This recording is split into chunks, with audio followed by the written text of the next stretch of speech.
Hello everyone, welcome to the session. आज हम discuss करने जा रहे हैं grade 6 Punjab school education board की science, the living organisms, characteristics and habitat के बारे में पढ़ेंगे। तो ये जो चैप्टर है ये शुरू होता है पहेली और बोझों के साथ, जो कि अपनी छुट्टियों में अलग अलग जगह पे जाते हैं। उनमें से एक ट्रिप था जो वो रिवर गंगा पे जाते हैं, जो कि ऋषिकेश में है। फिर वो हिमालयास पे भी जाते हैं जहाँ बहुत ठंड होती है, और उनको अलग अलग जगह पे अलग अलग तरीके के ट्रीज दिखाई देते हैं। जैसे पहाड़ी इलाके में उनको ओक्स, पाइन्स, दियोधर दिखाई देते हैं। वो काफी अलग होते हैं एज कम्पेयर टू वो वाले पेड़ जो प्लेन्स पे पाए जाते हैं, उनके घर के आसपास पाए जाते हैं। वैसे ही वो एक और ट्रिप पे जाते हैं राजस्थान, और वहां वो देखते हैं कैमल्स को, जो हॉट डेजर्ट में मीन्स ऑफ ट्रांसपोर्टेशन का काम करते हैं। तो वो अलग अलग तरीके की इंफॉर्मेशन इकट्ठी करते हैं, कैक्टस को देखते हैं। फाइनली उनका एक ट्रिप होता है जहाँ पे वो पुरी जाते हैं और विजिट करते हैं एक सी बीच पे, जहाँ पे अलग अलग तरीके के ट्रीज होते हैं, जैसे कि कैजरीना। अब जब वो सारी इंफॉर्मेशन अलग अलग ट्रिप से इकट्ठी करते हैं तो उनको ये पता लगता है कि हर जगह का अपना मौसम होता है। बेशक वो ठंडी हो, गर्म हो, ड्राई हो, ह्यूमिड हो, वहां पे अलग अलग तरीके के लिविंग क्रीचर्स पाए जाते हैं जिन्हें हम ऑर्गेनिजम्स बोलते हैं। तो उन्होंने ऐसा सोचने की कोशिश की कि क्या अर्थ पे ऐसी कोई जगह है जहाँ पे लिविंग ऑर्गेनिजम्स या लिविंग क्रीचर्स ना पाए जाते हो। तो भोजो ने सोचा कि शायद वो जगह मेरे घर के अंदर हो, तो उसने फटाफट अपनी अलमारी खोली। पर जब उसने अलमारी खोली तो उसके अंदर भी छोटे से छोटे कीड़े मकोड़े उसको दिखाई दे गए, जैसे छोटा स्पाइडर दिखाई दे गया। फिर उनको याद आया कि किसी ने बताया था कि इवन वॉल्केनो की ओपनिंग पे छोटे छोटे लिविंग ऑर्गेनिज्म जो है वो पाए जाते हैं। मतलब हर जगह लाइफ पॉसिबल होती है। तो चलिए अब पढ़ते हैं organisms and the surroundings where they live, वो कहाँ रहते हैं। अब एक और जो बात सामने आई वो ये पता लगा कि अलग अलग तरीके के ऑर्गेनिजम्स जो हैं वो अलग अलग लोकेशंस पे प्रेजेंट थे, जहां जहां बोझो और पहेली ट्रिप पे गए थे। जैसे डेजर्ट के अंदर कैमल्स थे, माउंटेन एरिया के अंदर गोट्स या याक थे, पुरी के अंदर कुछ और क्रीचर्स थे जो बीच पे पाए जाते हैं, जैसे क्रैब्स हो गए। वैरायटी थी फिश की, वहां पर जो मछुआरे पकड़ रहे थे, फिशरमैन पकड़ रहे थे। इसके अलावा उनको कुछ छोटे छोटे क्रीचर्स जैसे एंड्स वो हर जगह पे मौजूद मिले। तो ये अलग अलग तरीके के जैसे एनिमल्स उन्होंने देखे, वैसे ही उनको अलग अलग तरीके के प्लांट्स भी दिखाई दिए अलग अलग रीजन्स के बारे में। अब ये अलग अलग रीजन्स के बारे में क्या बताते हैं कि हमें अलग अलग वेजिटेशन मिलती है। आपकी बुक में एक टेबल दिया हुआ है जो मैंने आपके लिए भर दिया है कि फॉरेस्ट के अंदर कौन कौन सी चीजें या क्रीचर्स पाए जाते हैं, प्लांट्स हो या एनिमल्स हो। माउंटेन्स के अंदर, डेजर्ट के अंदर, सी के अंदर या किसी और जगह पे। अब जैसे फॉरेस्ट के अंदर मैंने लिखा है insects, fox, tiger, lions, elephants. Mountains के अंदर gorilla, snow leopard, mountain goat, hare. Desert के अंदर कैमल, कैक्टस, स्कॉर्पियन, बबूल। सी के अंदर फिश, क्रैब, ऑक्टोपस, डॉल्फिन। और वैसे आमतौर पे अगर हम देखें तो डॉग, हेन, पिजन, काउ आपको आसानी से मिल जाएंगे। अब बात करते हैं कि ये जो इंटरेस्टिंग जगहें हैं जहां पर सब लोगों ने ट्रेवल किया है, देखा है अलग अलग तरीके के क्रीचर्स को, इनको हम क्या बोलते हैं, कैसी जगह पे रहते हैं। तो ये लेकर आता है हमें नेक्स्ट टॉपिक पे, हैबिटेट एंड एडेप्टेशन को। तो अगर आप ये टेबल ध्यान से देखोगे तो आपको दिखाई देगा सी के अंदर जो प्लांट्स और एनिमल्स हैं वो सेलाइन वाटर से सराउंडेड होते हैं। सेलाइन वाटर मतलब उनका जो पानी है वो थोड़ा नमक वाला होता है, और उस पानी के अंदर ही डिसॉल्व होती है एयर, और ये जो पानी के अंदर ऑक्सीजन है ये उसी से सांस लेते हैं। अब बात करते हैं डेजर्ट की। डेजर्ट में खास बात क्या है कि वहां दिन के टाइम पे बहुत गर्मी होती है, रात के टाइम पे ठंडा पड़ जाता है। जो एनिमल्स या प्लांट्स डेजर्ट पे एग्जिस्ट करते हैं वो उसके लैंड पे, सॉइल पे एग्जिस्ट करते हैं और हवा से ही ब्रीथ करते हैं, अनलाइक जो पानी में रहते हैं जो पानी से ऑक्सीजन लेते हैं। वैसे ही जो सी और डेजर्ट के अंदर रहते हैं उनकी अलग अलग सराउंडिंग है, अलग अलग तरीके के प्लांट्स और एनिमल्स आपको मिलते हैं। आपने टेबल देखा ही है। अब बात करते हैं जो डेजर्ट में पाया जाने वाला एनिमल है कैमल। आपको पता है उसकी बॉडी एक अलग तरीके की होती है। वो डेजर्ट कंडीशन में सरवाइव कर लेता है क्योंकि उसकी लंबी लंबी लेग्स होती है, जो हीट निकलती है ना सैंड से, उससे दूर रखती है। जो यूरिन है जो वो एक्सक्रीट करता है अपनी बॉडी से वेस्ट, वो भी बहुत थोड़ी अमाउंट में एक्सक्रीट करता है। ड्राई होता है ताकि वाटर ज्यादा लूज ना हो। इसके अलावा उसको पसीना भी नहीं आता। अब ये कैमल्स जो है ये ज्यादा पानी लूज नहीं करते और ज्यादा देर तक पानी के बिना सरवाइव भी कर लेते हैं। ऐसे ही पानी के अंदर रहने वाले जो ऑर्गेनिजम्स हैं, जैसे फिश, हमने पिछली क्लास में पढ़ा था, अलग अलग तरीके की फिश मिलती है, लेकिन एक बात कॉमन होती है कि उनकी जो बॉडी है वो स्ट्रीमलाइंड होती है। आपने पिछली क्लास में मेरे साथ पढ़ा था। स्ट्रीमलाइन बॉडी होने की वजह से वो आसानी से बिना फ्रिक्शन कॉज किए पानी में जा सकती हैं। इनके स्लिपरी स्केल्स होते हैं, बॉडी के ऊपर निशान होते हैं, आप देख सकते हो। ये स्केल्स जो है वो प्रोटेक्ट भी करते हैं फिश को और पानी में मूव करने में भी हेल्प करते हैं। फिश के फ्लैट फिन्स होते हैं, एक टेल होती है जो उसको डायरेक्शन देती है कि किस साइड को जाना है, और बॉडी में बैलेंस भी मेंटेन करती है जो पानी के अंदर बॉडी होती है। गिल्स का फंक्शन सबको पता है, वो सांस लेने में मदद करती है। ऑक्सीजन जो डिसॉल्व होती है पानी के अंदर, उससे सांस लिया जाता है with the help of gills. अब हम ये देखते हैं कि जो फिश है गिल्स की मदद से पानी में रहती है। फीचर्स हमने देख लिए कैमल के कैसे हैं जो उसके सर्वाइवल में हेल्प करते हैं डेजर्ट के अंदर। ये दो एग्जाम्पल ये बताती है कि सिर्फ ये वैरायटी नहीं है, इसके अलावा अलग अलग जगह पे अलग अलग वैरायटी आपको मिलती है, और उन प्लांट्स और एनिमल्स के कुछ ऐसे फीचर्स होते हैं जो उन्हें हेल्प करते हैं अपनी सराउंडिंग में नेचुरली एडजस्ट करने में। तो ये जो स्पेसिफिक फीचर्स होते हैं या कुछ सर्टेन हैबिट्स होती हैं जो उनको नेचुरली सरवाइव करने में हेल्प करती हैं एक पर्टिकुलर एरिया के अंदर, उसे हम बोलते हैं एडेप्टेशन। जैसे आप किसी के घर पे जाते हो, नए होते हो, तो आप अडेप्ट कर लेते हो ना, उनकी आदतों के हिसाब से अपने आप को चेंज कर लेते हो, मॉडिफाई कर लेते हो। अपने घर में तो अपना राज चलता है, लेकिन जब आप किसी और के घर में जाते हो तो उनके टाइम टेबल के हिसाब से काम करना पड़ता है। तो ये जो स्पेसिफिक फीचर्स हैं ये हेल्प करते हैं ऑर्गेनिजम्स को अडेप्ट करने में और उस एनवायरनमेंट में रहने के लिए। अब आपको पता है इसीलिए मछली जो है पानी से बाहर नहीं रह सकती और जो कैमल है वो पानी के अंदर नहीं रह सकता। अब वो प्लेस जहां पर ये ऑर्गेनिजम्स रहते हैं, ड्वेल करते हैं, ड्वेल का मतलब रहना, उसे हम हैबिटेट बोलते हैं। तो डेफिनेशन ये है, हैबिटेट मीन्स अ ड्वेलिंग प्लेस, एक घर। हैबिटेट जो है वो क्रीचर्स क्यों बोल रही हूँ, एनिमल्स के लिए भी वही बात है और लिविंग बींग्स के लिए, ह्यूमन बींग्स के लिए भी वही सेम लॉजिक अप्लाई किया जाता है। तो जो हैबिटेट है वो प्रोवाइड करता है फूड, खाना, पानी, वाटर, एयर, शेल्टर, रहने की जगह और कुछ जरूरतें पूरी करता है ऑर्गेनिज्म की। अलग अलग तरीके के प्लांट्स और एनिमल्स सेम हैबिटेट में रहते हैं। जैसे आपने देखा होगा टेरेस्ट्रियल हैबिटेट, जो प्लांट्स और एनिमल्स लैंड पे रहते हैं। अब लैंड भी अलग अलग तरीके का होता है, फॉरेस्ट एरिया हो सकता है, ग्रास लैंड हो सकता है, डेजर्ट हो सकता है, कोस्टल एरिया हो सकता है, माउंटेनियस रीजन हो सकता है। वैसे ही हैबिटेट हो सकता है प्लांट्स और एनिमल्स का एक्वेटिक, लेक्स, रिवर्स, ओशंस, ये कुछ एक्वेटिक हैबिटेट के एग्जांपल्स हैं। जो वेरिएशन है वो आपको टेरेस्ट्रियल हैबिटेट में दिखाई देती है। ये नहीं कि जो लिविंग कंडीशन फॉरेस्ट की है वैसे ही ग्रासलैंड की होगी, वैसे ही डेजर्ट की होगी, उनमें अंदर ही अंदर डिफरेंसेस होते हैं। अब बात करते हैं बायोटिक और एबायोटिक कंपोनेंट्स की। जो लिविंग ऑर्गेनिजम्स है, प्लांट्स हो गए, एनिमल्स हो गए, जो अपने हैबिटेट में रहते हैं, उनको बायोटिक कंपोनेंट्स बोला जाता है। और जो नॉन लिविंग चीजें होती हैं जैसे रॉक्स हो गए, सॉइल, एयर, वाटर, इनको हम एबायोटिक कंपोनेंट्स बोलते हैं इन्वायरमेंट के। तो बायोटिक और एबायोटिक मिलके लाइफ पॉसिबल करते हैं। एक इंटरेस्टिंग डेफिनेशन है एक्लेमेटाइजेशन। एक्लेमेटाइजेशन होता है जब आप किसी नई जगह पे जाते हो, जैसे पहाड़ों पे चले जाते हो, थोड़ी देर के लिए आपको ब्रीदिंग में डिफिकल्टी आ जाती है या फिजिकल एक्टिविटी करते हो, सांस लेने में प्रॉब्लम आती है, लेकिन थोड़ी देर के बाद आपकी बॉडी जो है वो अडेप्ट कर लेती है, एडजस्ट कर लेती है इन्वायरमेंट के हिसाब से अपने आप को।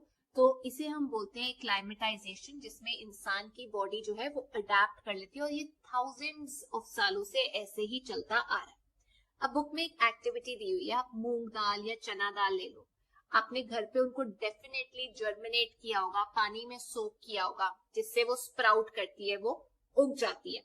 तो मान लीजिए आपने सूखी मूंग दाल ले ली, उसके 20 to 30 सीड्स जो है आप अलग कर दीजिए, बाकियों को पानी के अंदर सोक कर दीजिए एक दिन के अंदर। अब जो सोक्ड पार्ट है उसके 4 हिस्से करने हैं, जो पानी में डाला हुआ है। एक हिस्से को वैसे ही कंप्लीटली पानी के अंदर सबमर्ज रहने दो 3 से 4 दिन के लिए, डिस्टर्ब मत करो। दूसरे पार्ट को, जो सोक्ड सीड्स हैं, उसको सनी रूम के अंदर रख दो। तीसरे वाले को डार्क एरिया के अंदर, कपबोर्ड के अंदर रख दो, और चौथे वाले को फ्रिज के अंदर रख दो, ठंडे एरिया में रख दो।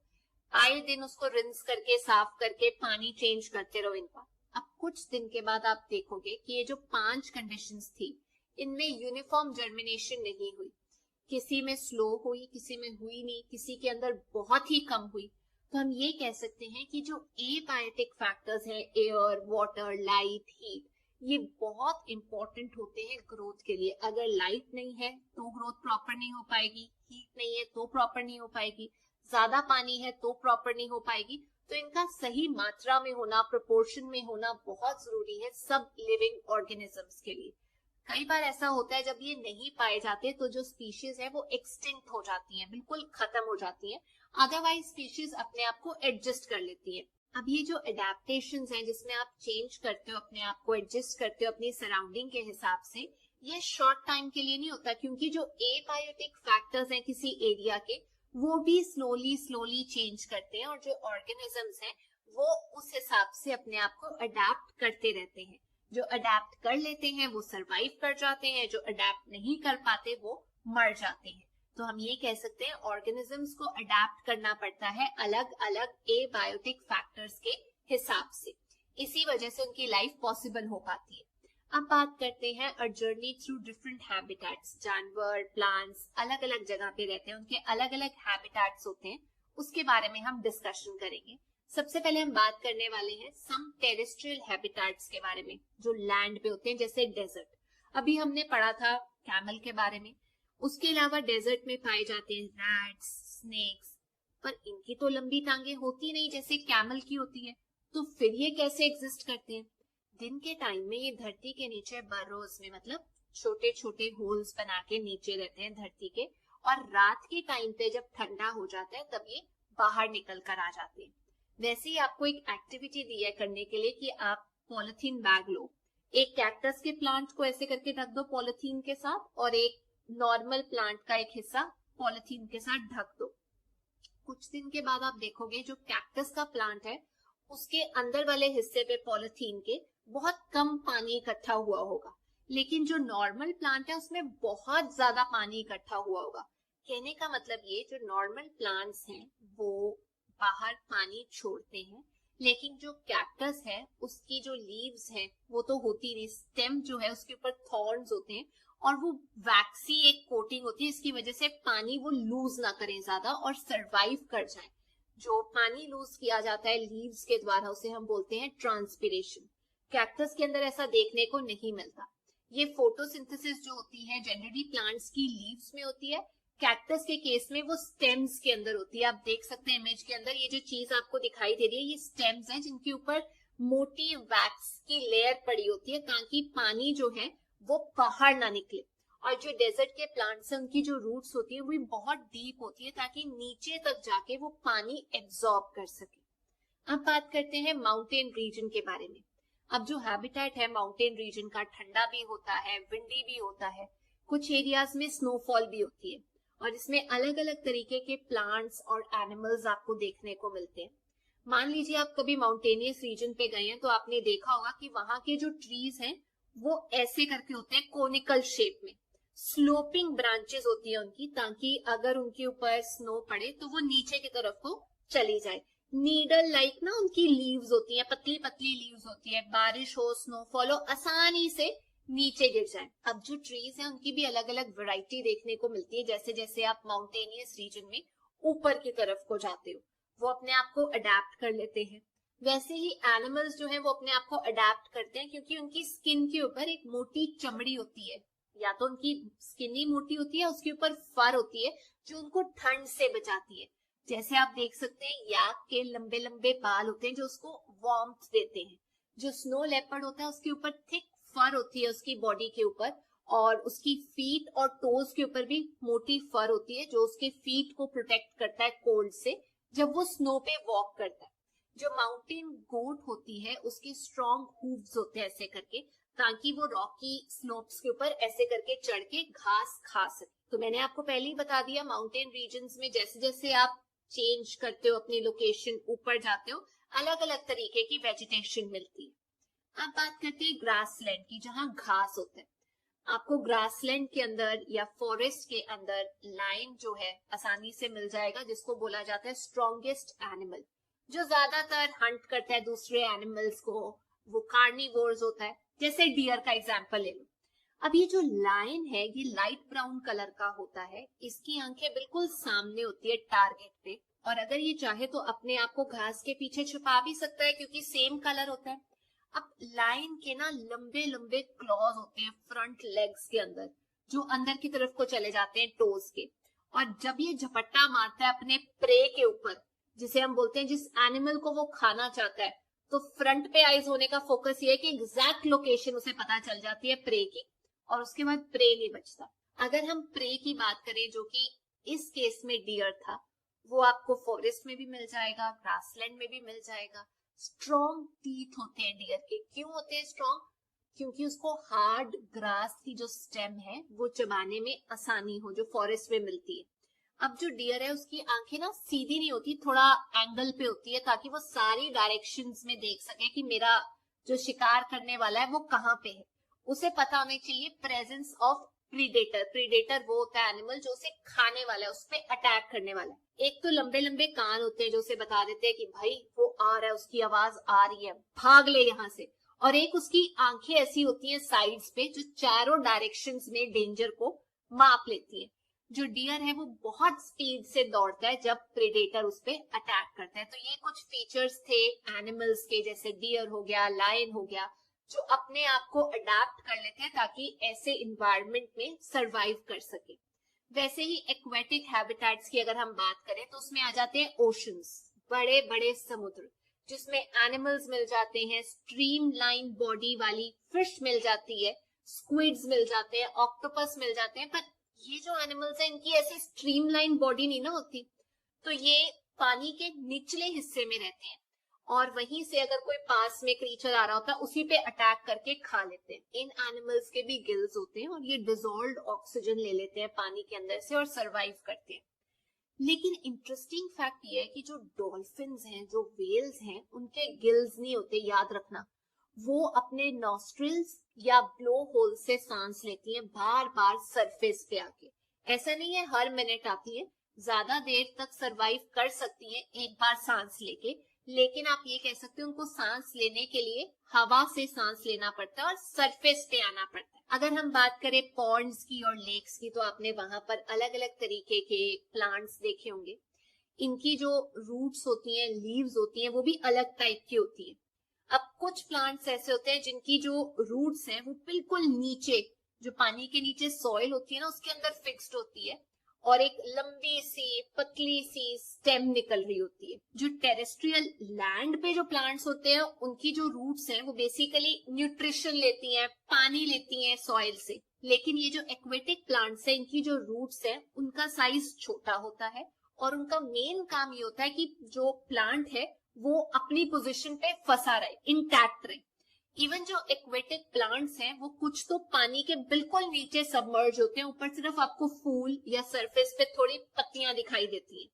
इनकी जो लीव्स होती हैं आप देख सकते हो रिबन जितनी पतली होती है, ताकि उसके अंदर से पानी इधर उधर जा सके, उनको डैमेज किए बिना। अगर मोटी लीव होगी तो पानी कैसे क्रॉस करेगा, तो पतली नीडल जैसी लीव्स होती है। फ्रॉग्स भी पॉन्ड्स के अंदर रहते हैं, जंप करते हैं पानी से बाहर भी अंदर भी। तो ये जो है पानी के अंदर भी सरवाइव कर लेते हैं और पानी के बाहर भी सरवाइव कर लेते हैं। लीप करते हैं, हम कहते हैं जंप नहीं, लीप इज द वर्ड, कि अपने प्रे को कैच करने के लिए ये लीप करते हैं। इनके जो फीट है वो भी वेब्ड होते हैं जैसे डक्स के होते हैं, ताकि आसानी से ये पानी के अंदर स्विम कर सके। अब हमने काफी हद तक अलग अलग हैबिटेट्स में रहने वाले प्लांट्स, एनिमल्स की बात कर ली। अब हम बात करते हैं कैरेक्टरिस्टिक्स क्या होते हैं ऑर्गेनिजम्स की। हम अलग अलग हैबिटेट्स पढ़े, हमने अलग अलग प्लांट्स पढ़े, एनिमल्स पढ़े, पर क्या आप सोच सकते हो कि क्या डेफिनेशन होगी लिविंग बीइंग्स की? क्या लिविंग बीइंग्स वो होती हैं जो चल सकती हैं? अगर उस हिसाब से देखो तो जो कार्स हैं वो भी लिविंग होनी चाहिए। क्या लिविंग बीइंग्स वो होते हैं जो सिर्फ रिस्पायर कर सकते हैं, सांस ले सकते हैं, या कोई और डेफिनेशन है? तो चलिए इसको अच्छे से समझते हैं कि लिविंग बीइंग्स और नॉन लिविंग बीइंग्स के अंदर क्या डिफरेंस होता है। प्लांट्स और एनिमल्स जो है वो ग्रो करते हैं, लेकिन प्लांट्स जो है वो मूव नहीं कर सकते, एनिमल्स जो है वो मूव कर सकते हैं। इसका मतलब एक लिविंग है एक नॉन लिविंग है, ऐसा नहीं होता। हम सबसे पहले कुछ कैरेक्टरिस्टिक्स पढ़ते हैं जो लिविंग बींग्स के अंदर होते हैं। सबसे पहला, ऑल लिविंग बींग्स को खाने की जरूरत होती है। ये मानना पड़ेगा कि जो प्लांट्स हैं वो अपना खाना खुद तैयार करते हैं फोटोसिंथेसिस के जरिए, पर खाने की जरूरत तो होती है ना। एनिमल्स, ह्यूमन बींग्स प्लांट्स के ऊपर डिपेंड करते हैं खाने के लिए। अब खाना क्यों चाहिए होता है ऑर्गेनिजम्स को? ताकि उनको एनर्जी मिल सके बड़ा होने के लिए, अंदर के जो ऑर्गन्स हैं वो काम कर सके। दूसरी चीज, जो ऑर्गेनिजम्स हैं वो ग्रोथ शो करते हैं, लिविंग ऑर्गेनिजम्स। जैसे अंडा है, अंडे में से छोटा सा एक चिक निकलेगा और धीरे धीरे वो बड़ा हो जाएगा हेन के अंदर या कॉक के अंदर। ग्रोथ होती है, यंग वंस पैदा होते हैं, उसके बाद वो भी ग्रोथ दिखाते हैं। तो हम ये कह सकते हैं जो ऑर्गेनिजम्स हैं, प्लांट्स हो गए, एनिमल्स हो गए, वो ग्रोथ दिखाते हैं। ये चीज कॉमन है लिविंग ऑर्गेनिजम्स के अंदर। जो लिविंग ऑर्गेनिजम्स हैं वो रिस्पायर भी करते हैं, सांस अंदर लेते हैं, ऑक्सीजन लेते हैं अंदर और सांस बाहर छोड़ते हैं। ये तो ब्रीदिंग हो गई। लेकिन जब ऑक्सीजन अंदर जाती है तो वो खाने को एनर्जी के अंदर बदल देती है, जिसे हम रेस्पिरेशन बोलते हैं। मतलब हमारी बॉडी को एनर्जी मिलती है जब हम सांस लेते हैं और हम बाहर छोड़ते हैं कार्बन डाइऑक्साइड। तो ये एक इंपॉर्टेंट पार्ट है लिविंग ऑर्गेनिजम्स का। Cows, buffaloes, dogs, cats human beings के जैसे ही सांस लेते हैं। इवन आपने देखा होगा कुछ एनिमल्स की ब्रीदिंग बहुत ज्यादा फास्ट होती है, कुछ की स्लो होती है, लेकिन रेस्पिरेशन जो है वो एक कॉमन फैक्टर है जो सब लिविंग बींग्स में एग्जिस्ट करता है। रेस्पिरेशन के थ्रू ही बॉडी को एनर्जी मिलती है खाने से। अब जो एनिमल्स हैं उनके अंदर गैसेस का एक्सचेंज रेस्पिरेशन के जरिए हो सकता है, नॉस्ट्रिल्स के जरिए। लेकिन अर्थवॉर्म जो है उनकी जो बॉडी है या स्किन है उसी के जरिए रेस्पिरेशन होती है। फिश की गिल्स के जरिए रेस्पिरेशन होती है। जो प्लांट्स हैं वो पत्तों के जरिए रिस्पायर करते हैं। तो जब वो ऑक्सीजन अंदर लेते हैं वो कम लेते हैं एज कंपेयर टू ऑक्सीजन जो वो रिलीज करते हैं फोटोसिंथेसिस के टाइम पे। मतलब फोटोसिंथेसिस जब होती है तब भी वो ऑक्सीजन रिलीज करते हैं। सांस लेने के लिए कम ऑक्सीजन लेते हैं, लेकिन खाना बनाते हुए जो ऑक्सीजन देते हैं वो ज्यादा देते हैं। और हम ये देख चुके हैं एनिमल्स में भी रेस्पिरेशन होती है और प्लांट्स के अंदर भी। एक और चीज है जो लिविंग बींग्स में कॉमन है, वो है रिस्पॉन्ड टू स्टिमुलाई। आपको ब्राइट लाइट पड़ रही है आपकी आंखों पे, आंखें बंद हो जाएंगी। आपको खतरा दिखाई दे रहा है, आप एकदम से अपने आप को पीछे कर लोगे। तो ये जो चेंजेस होती है सराउंडिंग के अंदर जो हमें रिएक्ट करने पे मजबूर करती है, उसे हम बोलते हैं स्टिमुलाई। हमारा जो रिएक्शन होता है, जैसे हम रिस्पॉन्ड करते हैं, उसे हम स्टिमुलाई बोलते हैं। जल्दी भी रिस्पॉन्ड कर सकते हैं, आराम से भी कर सकते हैं। किस तरीके से? जब आप किचन की लाइट ऑन करते हो, कॉकरोच जो है फटाफट छुप जाते हैं, जब लाइट ऑफ होती है फिर से वापस आ जाते हैं। कैसे? जब आप टच मी नॉट या उसे हम बोलते हैं मिमोसा को टच करते हो, वो अपने पत्ते बंद कर देता है। ये उसका रिस्पॉन्ड करने का तरीका है कि किस तरीके से वो बंद कर देता है। कैसे जो प्लांट है वो सीधा लाइट की डायरेक्शन में ग्रो करता है अपराइट, ये भी एक रिस्पॉन्ड करने का तरीका है। उसके अलावा एक और चीज है कि जो लिविंग बींग्स हैं वो एक्सक्रीट करते हैं कुछ चीजें। वेस्ट जो है अपनी बॉडी से वो बाहर निकालते हैं।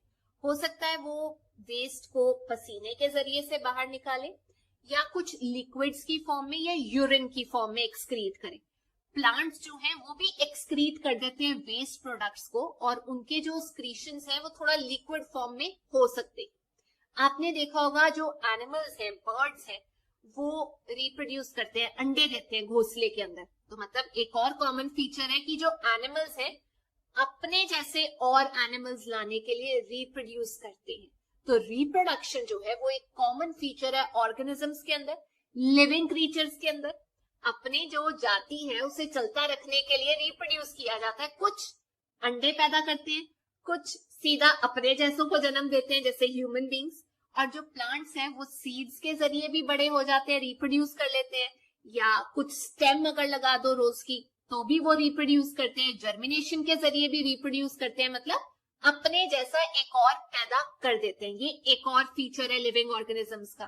तो अभी तक हम ये नहीं कह पाए कि ये कॉमन चीजें हैं लिविंग ऑर्गेनिजम्स के, और अगर ये होगी तभी कोई चीज लिविंग हो पाएगी। हाँ, पर कुछ कॉमन चीजें हम देख चुके हैं लिविंग ऑर्गेनिजम्स के अंदर। जो कैरेक्टरिस्टिक्स होते हैं, उनको खाना चाहिए होता है, रिस्पायर करते हैं, रिस्पॉन्ड करते हैं टू स्टिमुलाई, रिप्रोड्यूस करते हैं, मूवमेंट शो करते हैं, बड़े होते हैं, डाई करते हैं, मरते हैं।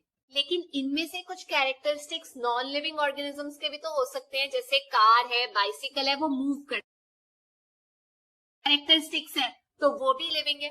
ऐसा कुछ नहीं होता, ये टाइप टू टाइप चेंज होता है। अब जो बीज है वो पड़ा हुआ है, क्या वो लिविंग है या नॉन लिविंग, कैसे कंसिडर करोगे? क्योंकि जैसे ही आप उसको मिट्टी में डाल दोगे वो बड़ा होना शुरू हो जाएगा। अब कौन कहे कि यार ये तो पहले नॉन लिविंग था अब लिविंग में बदल गया। इसीलिए जब आप बोरी के अंदर हाथ डालते हो सैक ऑफ व्हीट के अंदर तो आपको गर्म लगता है। तो हम ये कह सकते हैं कि ये क्वेश्चन आंसर करना थोड़ा मुश्किल है कि अगर एक कैरेक्टरिस्टिक लिविंग क्रीचर का है तो वो लिविंग हो जाएगा। पर हम ये कह सकते हैं कि डेफिनेटली लाइफ इज ब्यूटीफुल। अपने आसपास नजर घुमा के देखो, बहुत वैरायटी है लिविंग ऑर्गेनिजम्स की और सब एक से एक बढ़िया है। तो ये थी आज की क्लास। आई होप आप लोगों को ये चैप्टर समझ में आ गया है। अब हम नेक्स्ट क्लास में मिलेंगे, पर अगर ये वीडियो अच्छी लगी तो please make sure you like, share and subscribe. Till then take care, bye bye.